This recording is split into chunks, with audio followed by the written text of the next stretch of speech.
Surat Al-Baqarah ayat ke-35. Diawali dengan wa. Berarti ayat ini ada hubungannya langsung dengan ayat sebelumnya. Kalau ayat sebelumnya ada id, dan ingatlah ketika waktu itu. Ini juga sama, karena ada waw atop, itu sebenarnya ada id tapi tidak dimunculkan. Berarti ini juga sama, kita diajak mengingat peristiwa waktu itu. Peristiwa lanjutan dari kisah Nabi Adam alaihi salam, yaitu di mana peristiwa Allah menyuruh tinggal di surga. Wa qulna ya Adam dan kami Allah telah berkata kepada Adam, uskun anta, tinggallah engkau Adam di surga. Kenapa tidak uskuna, kalian berdua langsung? Ini ada pengajaran tersendiri dari Allah Subhanahu wa taala. Jadi tugas pokok mengajari istri adalah suaminya. Sementara ustaz hanya membantu.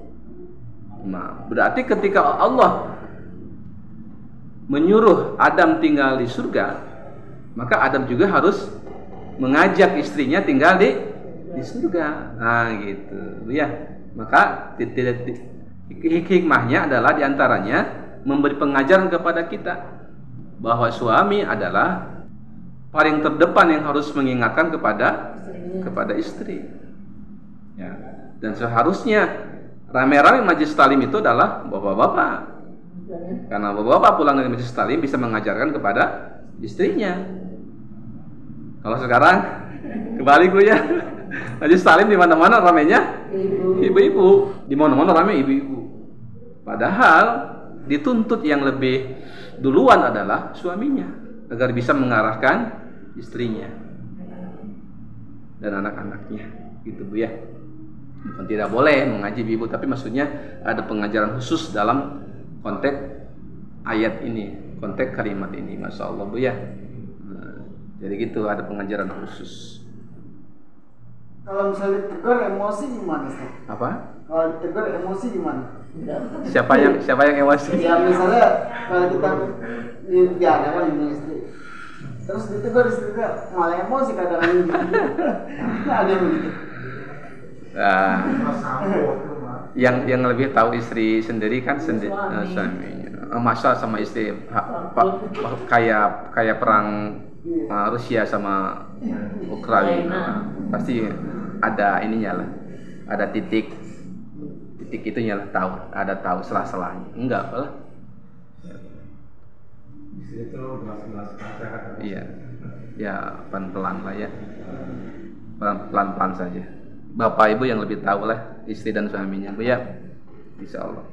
Jadi kita harus sama-sama masuk surga, menuju surga gitu. Nah, itu hikmah diantara kenapa tidak langsung disebutkan engkau berdua uskuna tapi uskun. Nah, itu ada pengajaran tersendiri ternyata buat kita agar si suami itu lebih utama mengajak istrinya, lebih mengarahkan istrinya. Kenapa? Karena wanita bisa rusak kalau menikah sama laki-laki yang kurang tepat. Banyak kasus Pak, lagi lulusan pesantren, jilbabnya panjang, nikah sama laki-laki yang mungkin masih seperti itu. Mulai jilbabnya jadi kecil, jadi pendek, lama-lama dibuka. Banyak kan Bu seperti itu? Ya. Tapi banyak juga wanita yang dulunya mungkin biasa pakaiannya ya, setelah menikah sama laki-laki yang paham ya bagaimana menutup aurat, dan dia mengajarkannya walaupun dia juga bukan ustadz tapi paham Bu ya bagaimana perempuan menutup aurat, berubah Bu, jadi pakaiannya besar-besar menutup aurat, begitu kan ya. Jadi kuat pengaruh suami itu Bu.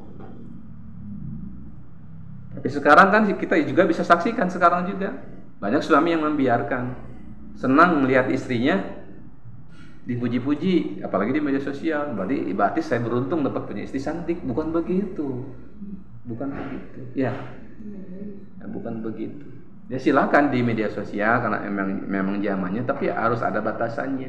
Tidak menghadirkan aurat yang bisa dilihat oleh banyak orang. Karena ada pengajaran buat kita bahwa suami harus harus membawa istrinya ke dalam perintah Allah. Ketika Allah memerintahkan tinggal di surga, maka istrinya pun harus diajak tinggal di surga. Wala taqraba, dan janganlah kalian dekati hadhihi sajarah, pohon ini. Pohonnya apa?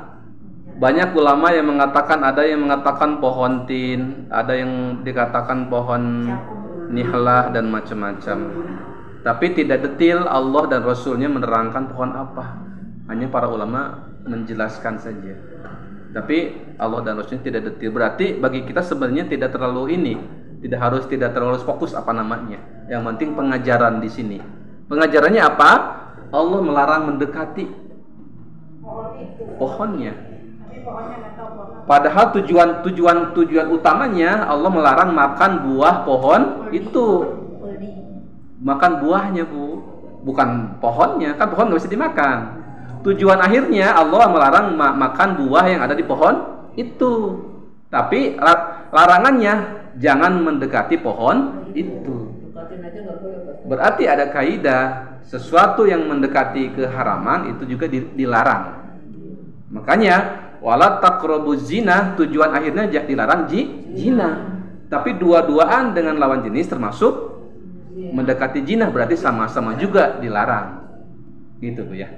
Berarti mendekati pohon juga sama-sama dilarang, walaupun tujuan akhirnya dilarang memakan buah pohon itu. Berarti di sana sudah ada larangan, Ibu, ya. Fatakuna minad do. Kalau Adam tetap mendekati pohon itu, maka konsekuensinya Adam dianggap mendolimi diri sendiri. Konsekuensinya Adam berbuat dolim. Apa pengajarannya? Berarti di sana sudah dijelaskan, Allah ini nih yang dilarang. Silakan makan yang lain, tapi ini mah jangan. Kalau tetap makan ada konsekuensinya. Berarti kalau Nabi Adam melanggar, yang salah siapa? Adam, bukan Allah. Itu, Bu, pengajaran bagi kita. Ya. Berarti yang salah bukan Allah, tapi Adam dan Hawa. Ya, yang tergelincir. Karena di ayat berikutnya dibisiki setan. Dibisiki setan, dibisiki fa'azallahu masyaitanu di ayat berikutnya, nanti pertemuan yang akan datang. Dari sini menguji kepatuhan ya takkan kepada Allah. Iya, ujian. Karena di surga di Nabi Adam ada ujian, dan ujiannya adalah perintah dan larangan. Perintahnya untuk tinggal dan makan di sana, tapi larangannya kecuali makan itu buah pohon itu.